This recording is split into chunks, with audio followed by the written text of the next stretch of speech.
बहुत अमीर। एक जमींदार था, बहुत अमीर। गांव की सारी अच्छी और जरखेज जमीन उसकी मलकियत थी। इन जमीनों के सिरे पर एक टुकड़ा ऐसी बंजर जमीन का था जिसमें कुछ पैदा न होता था।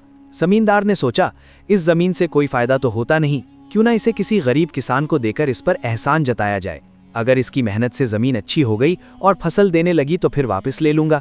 ज़मींदार के पास बहुत से किसान काम करते थे।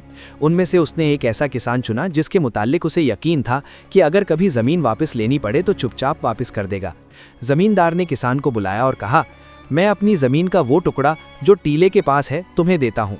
मेरा इससे अब कोई ताल्लुक नहीं। तुम मेहनत करके इसे ठीक करो, इसमें तुम जो भी फसल उगाओगे वो तुम्हारी होगी। किसान ने जमींदार का शुक्रिया अदा किया और अगले ही दिन जमीन पर काम शुरू कर दिया। उसने एक हफ्ता लगातार मेहनत करके जमीन में से कंकड़, पत्थर और घास फूस साफ किया और फिर इसमें हल चलाना शुरू किया। लेकिन एक जगह हल किसी चीज में अटक गया। उसने हल रोका और इस चीज को निकालने के लिए उस जगह जोर से फावड़ा मारा। जैसे ही फावड़ा जमीन पर लगा, ऐसी आवाज आई जैसे लोहा लोहे से टकराता है। वो बड़ा हैरान हुआ कि जमीन के अंदर लोहे का क्या काम। उसने फावड़ा फेंक दिया और बेलचे से आहिस्ता आहिस्ता जमीन पर से मिट्टी हटाने लगा। कोई फुट भर मिट्टी हटाने के बाद उसने हाथ से छूकर देखा तो यूं महसूस हुआ जैसे लोहे का संदूक है। उसने जल्दी जल्दी मिट्टी हटाई। वाकई वो संदूक था। अब तो उसकी दिलचस्पी बढ़ गई। उसने इधर उधर नजर दौड़ाई। दूर दूर तक कोई न था। उसने संदूक के चारों तरफ की मिट्टी खोदी और पूरे जोर से संदूक को हिलाया, लेकिन वो इतना भारी था कि जरा भी न हिला। इसमें एक मोटा सा ताला पड़ा हुआ था। किसान ने फावड़ा ताले पर मारा तो वो टूट गया। उसने जल्दी जल्दी ढक्कन उठाया। मारे हैरत के उसकी आंखें खुली की खुली रह गई। संदूक में सोने की अशरफियां भरी हुई थीं। किसान को अपनी आंखों पर यकीन न आया।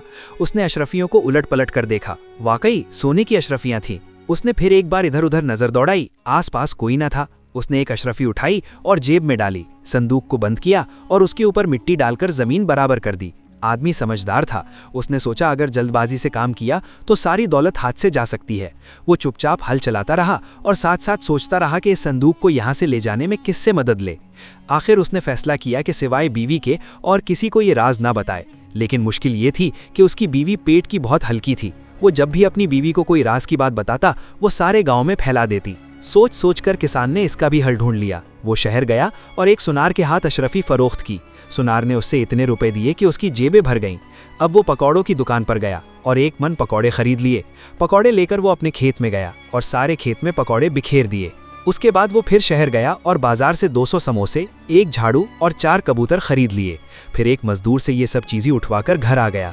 लेकिन घर में दाखिल न हुआ, बल्कि पिछली दीवार से छत पर चढ़कर सारा सामान रस्सी में बांधकर ऊपर खींचा। उसकी बीवी को कानों कान खबर न हुई। अब किसान ने सारी छत और मुंडेरों पर पकौड़े बिखेर दिए। फिर सीढ़ियों पर पकौड़े बिखेरता हुआ नीचे आया और झाड़ू और कबूतर एक कमरे में छुपा दिए। उसे देखते ही उसकी बीवी बोली, तुमको तो बस घर की कुछ परवाह ही नहीं है। इस बेकार जमीन पर सारा दिन वक्त जाया करते रहते हो। मैं पूछती हूँ, क्या हम हमेशा यूं ही भूखे रहेंगे? इस जमीन को छोड़ो, कोई और काम करो जिससे 4 पैसे हाथ आएं। किसान बोला, अरे नेक बख्त, जरा सब्र तो कर, मुझे सांस तो लेने दो। थका हारा आ रहा हूँ और तुमने ऊपर से बातें बनाना शुरू कर दी। ला कुछ खाने को दो। बीवी बोली, खाने को क्या दूं? घर में कुछ था ही नहीं जो पकाती। हमसायों के यहाँ पूछती हूँ, शायद उनके पास कुछ फालतू बचा हुआ हो। ये कहकर वो छत पर जाने के लिए सीढ़ी पर चढ़ी। पकौड़े देखकर हैरान रह गई। छत पर पहुंची तो वहां भी हर तरफ पकौड़े पड़े थे। वो वहीं से चिल्लाई, अरे अरे इधर आओ। किसान ने कहा, क्या है? बीवी बोली, देखो आज हमारे घर पकौड़ों की बारिश हुई है, जरा ऊपर तो आओ।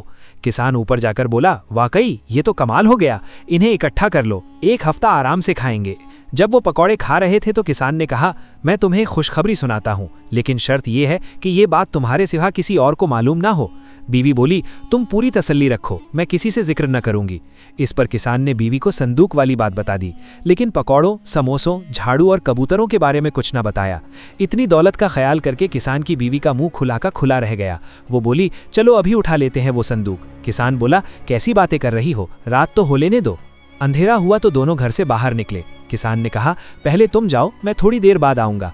बीवी चली गई तो किसान ने जल्दी जल्दी कबूतरों को ज़बह किया और उनके खून में झाड़ू को खूब तर कर लिया। फिर भागकर बीवी से आ मिला। दोनों जमीन की तरफ जा रहे थे कि किसान ने छुपके से झाड़ी हिलाई, जिससे खून के छींटे उड़कर उसकी बीवी के कपड़ों पर पड़े। बीवी ने कपड़े देखे तो बोली, अरे आसमान तो बिल्कुल साफ है, तारे निकले हुए हैं, ये बारिश कहाँ से हुई है? किसान बोला, साफ मौसम में बारिश हो तो पानी के बजाय खून बरसता है। यूं ही बातें करते हुए वो अपनी जमीन पर पहुंच गए। खेत में कदम रखते ही किसान की बीवी चिल्लाई, अरे अरे, ये देखो, ये तो समोसों की बारिश हुई है। ये कहकर उसने समोसे उठा उठाकर खाने शुरू कर दिए। इसके बाद दोनों ने अशरफियों का संदूक निकाला और खामोशी से घर की तरफ चले। रास्ते में जमींदार की हवेली पड़ती थी। किसान और उसकी बीवी हवेली के पास से गुजरे तो हवेली के चौकीदार के कराहने की आवाज आई।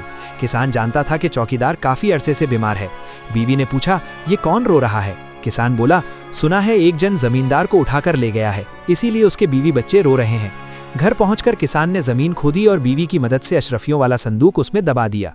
सुबह उठते ही किसान की बीवी ने किसान से मुतालबा शुरू कर दिया कि उसे अच्छे अच्छे कपड़े और जेवर बनाने के लिए कुछ अशरफियां दे। लेकिन किसान डरता था कि अगर इस तरह उसने रुपया खर्च किया तो लोग सोचेंगे कि उनके पास अचानक इतनी दौलत कहां से आ गई। दूसरे, वो ये भी नहीं चाहता था कि उसकी बीवी फालतू दौलत उड़ाना शुरू कर दे। उसने अशरफियां देने से इनकार कर दिया। बीवी अपनी आदत के मुताबिक किसान से खूब लड़ी और फिर नाराज होकर पड़ोस में बैठ गई।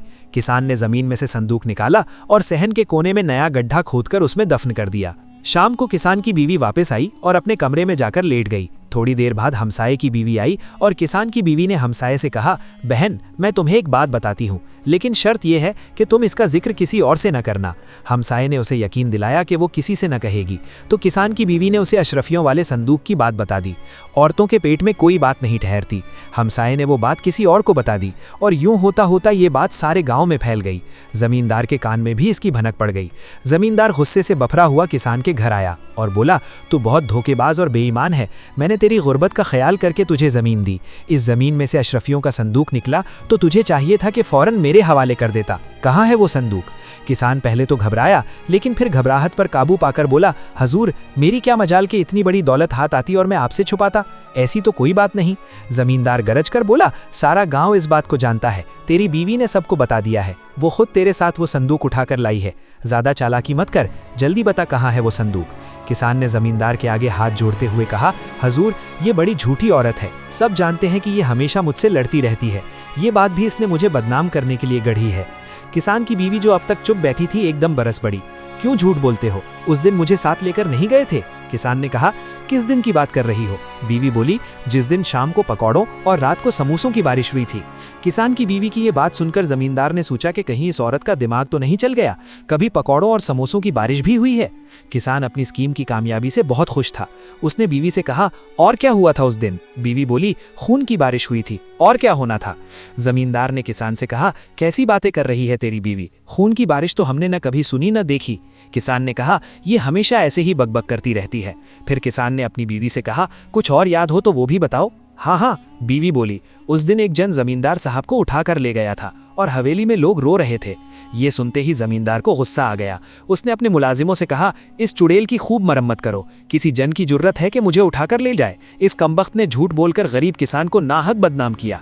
बीवी बोली, हजूर, आप इसकी बातों में ना आए, मैं आपको वो जगह दिखाती हूँ जहाँ हमने संदूक दबाया था। जमींदार के हुक्म से मुलाजिमों ने वो जगह खोदी जहाँ किसान की बीवी के मुताबिक अशरफियों का संदूक दबा हुआ था, लेकिन वहां से कुछ भी न निकला। अब तो जमींदार को यकीन हो गया कि इस औरत के दिमाग में जरूर कोई खराबी है। वो गुस्से से पैर पटकता हुआ चला गया। किसान ने बीवी से कहा, अब क्या ख्याल है? और बताओ लोगों को ये बात और खूब जूते खाओ। बीवी अपने किए पर बहुत शर्मिंदा थी। उसने शौहर से माफी मांगी और आइंदा कभी घर की बात किसी को न बताई। कुछ अरसे बाद वो दोनों गांव छोड़कर शहर चले गए और वहां हंसी खुशी रहने लगे। अल्लाह ताला तमाम ज़ौजैन में प्यार और मोहब्बत अता फरमाए। आमीन।